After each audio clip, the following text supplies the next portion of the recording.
सगळे म्हणतात गोवा म्हणजे बीच, पार्टी, नाईट लाईफ.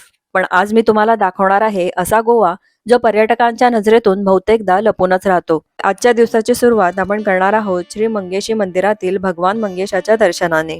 भगवान मंगेश यांना भगवान शिवाचं अवतार मानलं जातं. गोव्याचा हा प्रवास अपूर्णच राहील जर तुम्ही इथल्या मंगेशी मंदिराला भेट दिली नाही.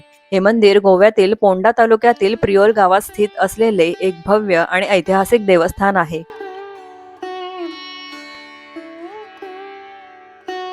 पांढऱ्या निळ्या रंगाची अद्वितीय गोवन वास्तुकला, मंदिरासमोरील दीपस्तंभ आणि इथला सुंदर तलाव ही या मंदिराची वैशिष्ट्ये आहेत. इथली मंदिरं पूर्ण दिवस भाविकांसाठी खुली असतात, अगदी दुपारी सुद्धा.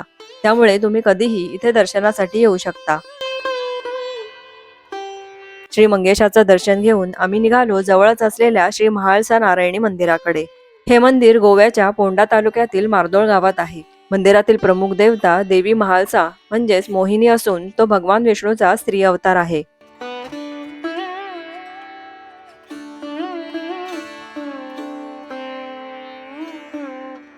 या मंदिराला भेट देऊन आम्ही निघालो पोंडातील बंडोरा गावात असलेल्या श्री नागेशी देवस्थानाकडे.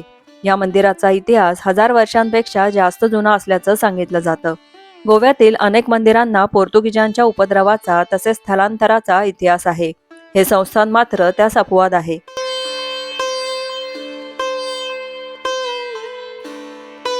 हे मंदिर महादेवास समर्पित असून इथले वास्तु सौंदर्य, भव्य दीपस्तंभ आणि मंदिरासमोरील सुंदर तलाव यामुळे हे मंदिर पर्यटकांच्या आकर्षणाचं स्थान बनलं आहे.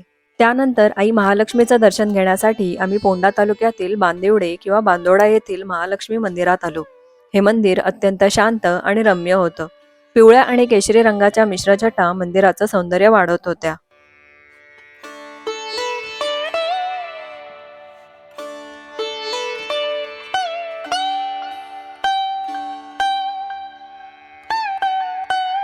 आजच्या दिवसाचा आणि या भागाचा शेवट आपण करणार आहोत श्री शांतादुर्गा मंदिरातील माता शांतादुर्गाच्या दर्शनाने.